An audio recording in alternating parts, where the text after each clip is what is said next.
Salut la compagnie!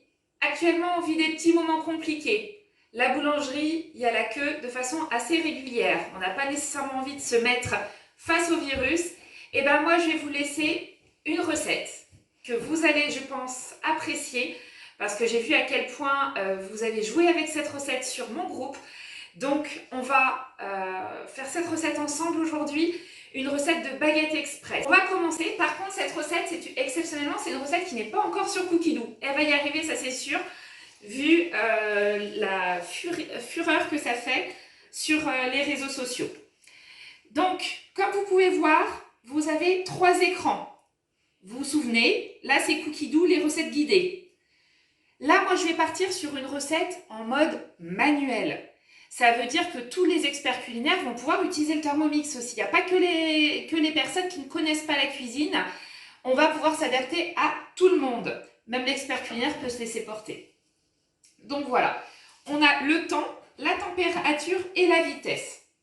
Ici, on va avoir la balance. Donc là, je vais lancer ma balance et je vais d'abord mettre 350 g d'eau.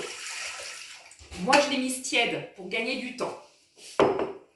Et ensuite, 2 cuillères à café, non, l'équivalent de 2 cuillères à café bien bombées de levure. Pour ma part, j'utilise de la levure Bruggemann, d'accord, qui est très efficace. C'est la moins coûteuse de toutes, c'est 5 € les 500 g, 10 € le kilo. Et elle ne se conserve pas au frigo. Très important. Ensuite, on va mettre 2 minutes. Donc là, vous voyez, je vais sortir avec la petite croix. Et on va repartir sur les 3 écrans. Donc là, je vais mettre 2 minutes. Petite astuce pour ceux qui ont le Thermomix, on va tout simplement appuyer pour partir sur la température. Et ensuite, je vais jouer sur la vitesse en mettant vitesse 2. Là, je vais tout simplement réveiller la levure. Pour qu'une levure soit plus efficace et plus rapide, on va la chauffer à 37 degrés. J'ai gagné en temps en mettant de l'eau tiède. Et là, on va pousser.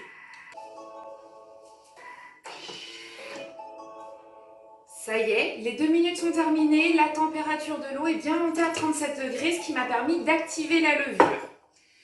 Je vais mettre ensuite 500 g de farine. Donc pour mettre la balance, j'enclenche directement. Pour ma part, je vais au Moulin de Beauhard pour chercher directement de la farine. Je suis carrément à 25 kg à chaque fois que j'y vais. Donc allez-y, ils ont vraiment une qualité qui est extraordinaire et ça me permet de m'amuser sur différentes farines. Donc là, 500 g de farine. Là aujourd'hui, je pars sur de la farine blanche. Mais évidemment, c'est l'avantage de le faire aussi soi-même. C'est que si vous avez envie de vous amuser à couper avec de la farine de sarrasin, à couper avec des farines aux céréales, et ben c'est vous qui restez maître de votre cuisine. Donc, alors, moi j'aime bien mettre un petit peu, vous allez comprendre pourquoi. Donc je mets 520 g. Et ensuite, on va mettre 12 g de sel. Et ben oui, on pèse au gramme près avec le TM6. Donc je vais mettre la tare. 12 g de sel. Et ensuite, je vais tout simplement pétrir pendant 4 minutes avec la fonction pétrin du Thermomix. Le Thermomix, c'est un véritable pétrin de boulanger. Donc je vais sortir directement. Et vous voyez, on a la fonction pétrin ici. Donc là, je vais tout simplement partir sur 3 minutes. Voilà. Et là, on va tout simplement tourner le sélecteur de vitesse. Le Thermomix va tourner 5 fois dans un sens, 1 fois dans l'autre, ce qui nous permet d'avoir des pâtes bien aérées. C'est un véritable pétrin de boulanger, mais à notre échelle familiale évidemment. Donc on peut monter sans problème jusqu'à 1 kg de farine par expérience. A tout à l'heure dans 3 minutes. Ça y est, le pétrissage est terminé. 3 minutes après, vous avez une pâte directement. Vous auriez pu vous amuser à mettre des noisettes, des graines, ce qui va vous permettre de faire vos pains comme vous achetez sur le supermarché directement ou à la boulangerie. Donc là, je vais prendre ma pâte, je vais la mettre à l'intérieur. Je vais ici avoir les lames des couteaux, donc je vais les bouger, ce qui va me permettre d'aider à faire tomber. Le seul inconvénient sur cette recette, je trouve, c'est que la pâte est beaucoup plus collante que la normale. C'est normal, mais c'est une pâte express. Donc vous voyez, là j'ai quasiment tout l'appareil, mais moi, je vais utiliser la spatule justement pour vraiment racler le plus possible. Une fois que j'ai récupéré ce que je peux, on va mettre la fonction turbo au TM6. Donc là, je repars sur le pétrin et je repars sur le turbo directement avec les fonctions. Le turbo, c'est 10 700 tours en un quart de seconde.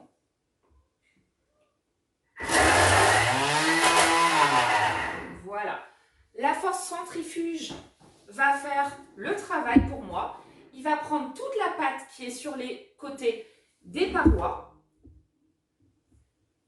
directement. Hop. À l'envers, c'est pas le plus facile. Donc là, je ressors de la fonction turbo. Et regardez, je vais pouvoir récupérer encore de la matière. Voilà. Le truc génial qu'il y a avec le TM6, c'est que vous allez pouvoir aussi faire la fonction auto-nettoyante. Pour ceux qui ont le TM5, je ne sais pas si vous l'avez vu, dans la fonction épi est apparue une fonction auto-nettoyante. Vous allez pouvoir le faire aussi directement.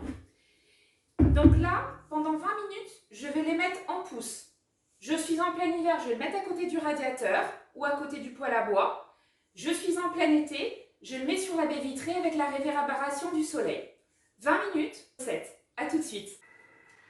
Ça y est, la pousse est terminée au niveau de mon pain. Donc vous voyez, il a quasiment doublé de volume. Cette recette-là, on va la travailler directement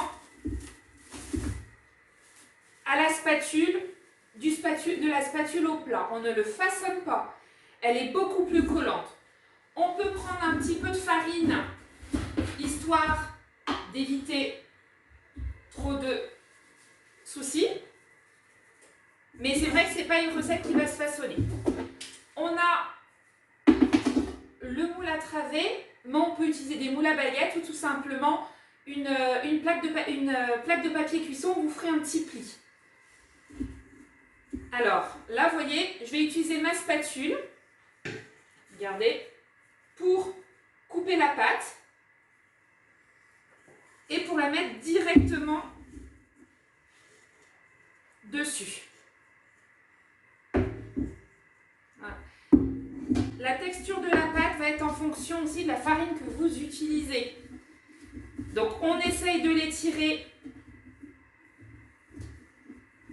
si on les veut plutôt fines. On essaye de les avoir un peu plus larges si vous les préférez plutôt style tradition. Vous restez à votre façon. Vous voyez, hop. Et là, pareil, je vais utiliser ma spatule. Voilà.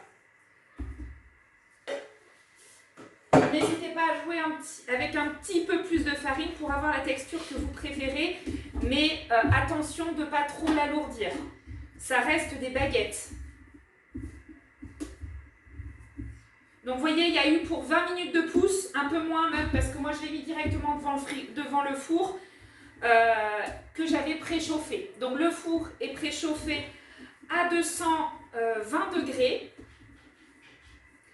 Cette recette-là, vous allez la trouver sur le groupe, dans l'onglet dans l'onglet des pains, d'accord? C'est une photo qui ressemble un petit peu à ça. Moi, pour ma part, je l'ai imprimée, je l'ai collée dans mon placard, parce que j'arrive pas à mémoriser, et comme ça, j'ai toujours, dès que j'en ai besoin, je la récupère. Donc là, vous voyez, les 3 baguettes sont en place. Ma petite astuce, je fais du pain quasiment tous les 3-4 jours. Donc j'utilise un spray pour plus de facilité, pour le mouiller. Voilà. Ensuite, on ne va pas oublier de grigner notre recette, ce qui va permettre d'activer la pousse et avoir un rendu assez joli. Et moi, j'aime bien mettre un petit peu de farine sur le dessus pour avoir le même résultat que chez le boulanger.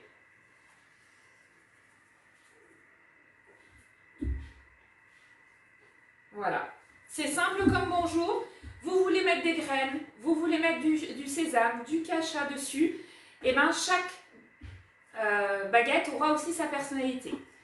Donc là, dans la recette qui est affichée sur le groupe, vous verrez qu'il préconise 11 minutes. Moi, je les préfère un peu plus dorés, donc je rajoute 3 minutes de plus. Je vous retrouve dans 15 minutes pour la recette au résultat final. A tout de suite. Ça y est, la cuisson est terminée. La satisfaction de faire son pain soi-même, c'est un véritable délice. Par contre, on me demande souvent combien de temps elle dure. Et bien malheureusement, moi, en une journée, elles sont finies. Elles sont tellement bonnes. Je vais vous laisser juste entendre bouillante. Je vais vous laisser juste observer le résultat par vous-même.